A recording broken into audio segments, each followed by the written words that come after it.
ನಮಸ್ತೆ ಸರ್. ನಿಮ್ಮ ಹೆಸರು? ನನ್ನ ಹೆಸರು ಲಲಿತಾ ಅಂದ್ಬಿಟ್ಟು ಬಿಡದಿಯಿಂದ ಬಂದಿರೋದು. ಇದು ಬಂದು ಸೆಕೆಂಡ್ ಟೈಮು. ಬಟ್ ನಾನು 3 months ಬ್ಯಾಕ್ ಬಂದಿದ್ದೆ.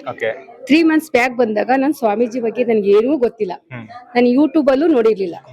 ಆಮೇಲೆ ನನಗೆ ಅವ್ರ ಬಗ್ಗೆ ಏನು ಗೊತ್ತಿಲ್ಲ. ಹಿಂಗೊಂದಿನ ಸಾಲ ತೀರಿಸ್ತಾರೆ ಅಂತ ಒಂದು ನಮ್ಮ ಫ್ರೆಂಡ್ ಯಾರೋ ಕಳಿಸಿದ್ರು. ನಾನು ದುಡಿದನೇ ಸಾಲ ತೀರ್ಸಕ್ ಆಗ್ಬಿಡ್ತದೆ, ಇವ್ರು ಏನೋ ಹೇಳ್ತಾರೆ ಅಂತ ನೆಗೆಟಿವ್ ಅಲ್ಲೇ ಬಂದಿದ್ದು. ಬಟ್ ಆದ್ರೆ ಅವ್ರು ಬಂದು ಹೇಳಿದ್ ಹೆಂಗಿತ್ತು ಅಂದ್ರೆ, ನಮ್ಮಲ್ಲಿ ಏನೋ ಅಂದ್ರೆ ಅವ್ರು ದುಡ್ಡು ಕೊಡ್ತಾರೆ ಅಂತ ಅಲ್ಲ, ಅಲ್ಲಿ ಕ್ಲಾಸ್ ಅಲ್ಲಿ ನಮ್ಗೆ ಏನ್ ಅರ್ಥ ಆಯ್ತು ಅಂದ್ರೆ, ನಮ್ಮಲ್ಲಿ ನಾವೇನ್ ತಪ್ಪು ಮಾಡಿದೀವಿ, ನಮ್ದು ನಾವೇನೇನು ಎಚ್ಚೆತ್ಕೋಬೇಕು, ನಾವ್ ಯಾಕೆ ಜೀವನ ಮಾಡ್ಬೇಕು, ನಾವ್ ಎಂತವ್ರಿಗೆ ದುಡ್ಡು ಕೊಡ್ಬೇಕು, ನಾವ್ ಹೆಂಗಿರ್ಬೇಕು ಅನ್ನೋ ಬದಲಾವಣೆ ಹೇಳ್ಕೊಟ್ರು.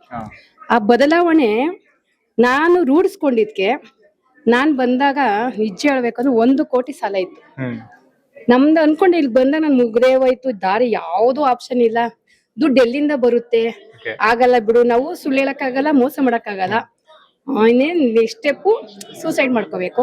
ಬಟ್ ಮಾಡ್ಕೊಳಕ್ಕಾಗಲ್ಲ, ಇನ್ನ ಸ್ವಲ್ಪ ಫ್ಯಾಮಿಲಿ ಐತೆ, ಏನೋ ಒಂದ್ ಮಾಡೋಣ, ದೇವ್ರ ಎಲ್ಲಾದ್ರೂ ಕಾಪಾಡ್ತಾನೆ ಅನ್ನೋದಿತ್ತು. ಬಟ್ ಅದು ಇವ್ರು ಕ್ಲಾಸ್ ಬಂದಾಗ ಇವ್ರು ಕೊಟ್ರಲ್ಲ ಮಾತುಗಳು, ಆ ಮಾತು ಎಷ್ಟು ನಾವು ಅಳವಡಿಸ್ಕೊಂಡು ಅಂದ್ರೆ, ಅವ್ರು ಒಂದೇ ಒಂದು ಲಾಯರ್ ಸ್ಟೋರಿ ಹೇಳಿದ್ರು. ಆ ಲಾಯರ್ ಸ್ಟೋರಿ ನಾನು ಅಳವಡಿಸ್ಕೊಂಡೆ. ಅಲ್ಲೊಂದ್ 5-6 ಪಾಯಿಂಟ್ ಹೇಳಿದ್ರು, ಅವ್ರಿಗೆ ಏನ್ ಕನೆಕ್ಟ್, ಹೆಂಗ್ ಸಾಲ ತೀರ್ಸಿದ್ರು ಅಂತ. ಅದೇ ಫಾಲೋ ನಾನ್ ಮಾಡ್ದೆ. ನಿಜ ಹೇಳ್ತೀನಿ, ಇವತ್ತು 850 ಜನ ಬಂದವ್ರೆ. 3 ತಿಂಗಳಲ್ಲಿ 30-40 ಲಕ್ಷ ಬಿಸ್ನೆಸ್ ಸಾಲ ತೀರ್ಸಿದೀನಿ.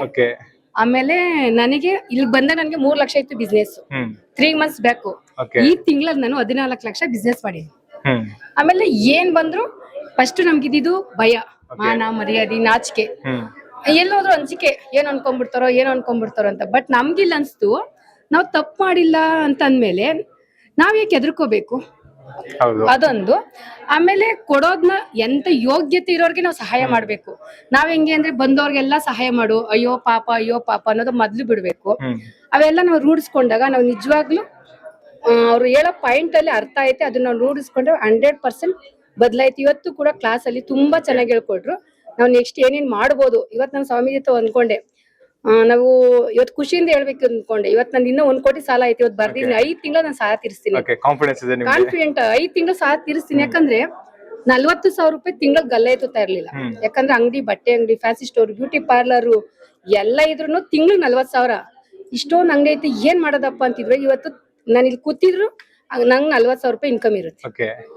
ಅಂತವ್ರಲ್ಲಿ ಇವತ್ತು 14 ಲಕ್ಷ ಬಿಸ್ನೆಸ್ ಮಾಡಿದೀನಿ ಅಂದ್ರೆ ಅವ್ರು ಹೇಳ್ಕೊಟ್ಟಿರೋ ಟ್ರಿಕ್ಸ್ ಅಂದ್ರೆ ಅಲ್ಲಿ ಯಾರಿಗೂ ಮೋಸ ಮಾಡಿಲ್ಲ, ಪ್ರಾಮಾಣಿಕತೆ. ಕಸ್ಟಮರ್ನ ನಾವ್ ಯಾವ ರೀತಿ ರಿಸೀವ್ ಮಾಡ್ಕೋತೀವಿ, ನಾವ್ ಕಸ್ಟಮರ್ ಬಂದು ಇರಿಟೇಷನ್, ಕೋಪ, ನಮ್ದೇನೋ ಟೆನ್ಷನ್ಗೆ ಅವ್ರ ಮೇಲೆ ನೆಗ್ಲೆಕ್ಟ್ ಮಾಡೋದು. ಕಸ್ಟಮರೇ ನಮ್ಗೆ ಒಂದೊಂದು ದೇವ್ರು. ಅವರಿಂದ ಇವತ್ತು ನಾವ್ ಹಿಂಗ್ ನಡ್ಕೋತೀವಿ, ನಮ್ಗೆ ಒಲಿತೈತೆ ಅನ್ನೋದು ಇದೇ ಪಾಯಿಂಟ್.